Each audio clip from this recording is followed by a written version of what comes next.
I would like to share with you a few poems from the collection book Oeuvre.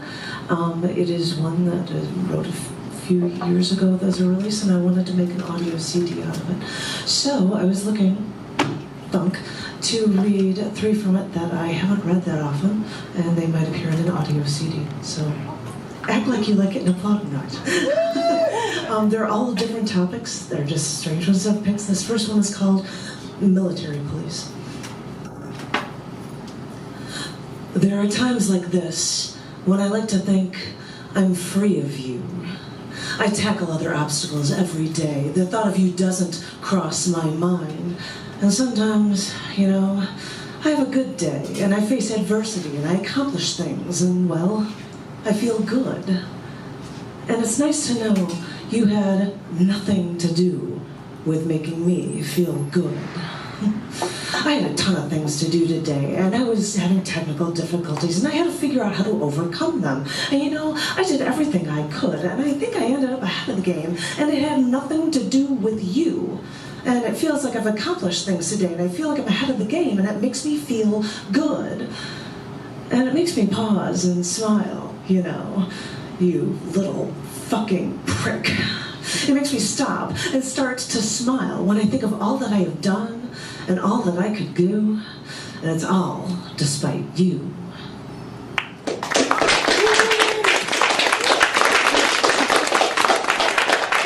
This is a piece about history, and so if you remember it, I know what it's all about. Bear with me. This is called People's Lives Were at Stake. I know everyone was talking about it after the fact, and you'd hear reports on the news about the damage done, and you'd think that we were in a war zone and that all this was done for religious purposes and people's lives were at stake. And maybe they were, and I just don't know it. I don't know. I know what it's like to have a cause, but I never try to close people out to it. I try to include them, to open them up to it.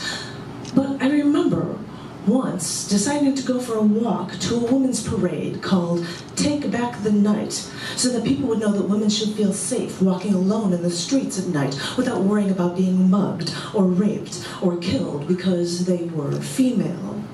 Well, anyway, I was walking to this parade to take photographs because I'm a photographer, I'm a photojournalist, and a group of women were walking in a group to the parade. So I walked down the street and started walking with them, and they were chanting and singing, and I thought, wow, this is unity, people together for a cause. And one of the women told me while we were walking that some of the women didn't like me walking with them because I was white and they were African American. And I looked around and I noticed that there wasn't a racial mix. And I said, well, we're all going to the same place. And the woman replied, well, some people don't like you walking with us anyway. So I turned my head and I let them walk, and I crossed the street and I took another block and I got there before them. And this is how we define how we should be separated, I guess, though I still don't understand it.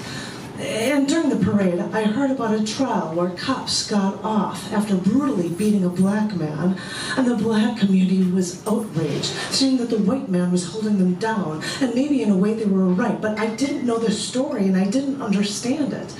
A large group of people started their own rally that night, which seemed to take center stage over women's rights. I mean, we're just women. What are they going to do? Bitch a little louder or complain a little more?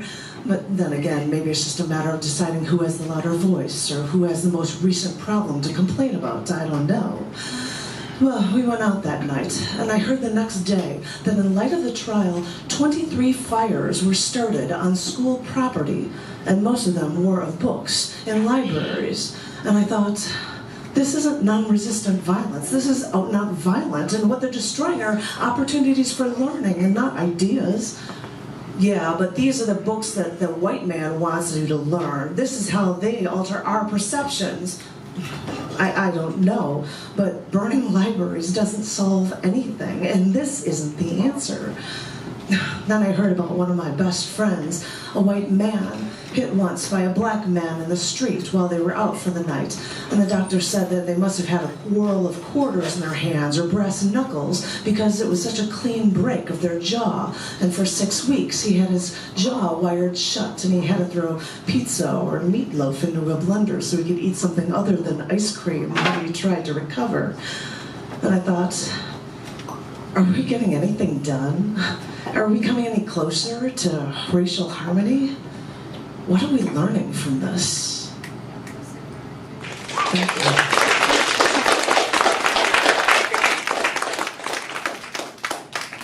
Thank you. This last one is called Lost in the Breeze. Well, wouldn't you think of me anyway? We've had enough of a track record to earn it. I only thought, I've only seen you through these rose-colored glasses. I know you thought of me on the most important day of my life. I know you thought of me. You did things for me. But a part of me asked you to be there because it would matter to you. But the minute your obligations were met, well, my name flew away like a feather in the breeze, caught up in the wind, and then, like a muffled noise, like that whole night and my whole life, I was forgotten. I'm grateful for what you have done, but I am now afraid that all I will carry with me is that you did what you felt you had to do, and then, like my name, a muffled sound lost in the breeze, I left you, and then you went on your way. All right. Thank you. Yeah.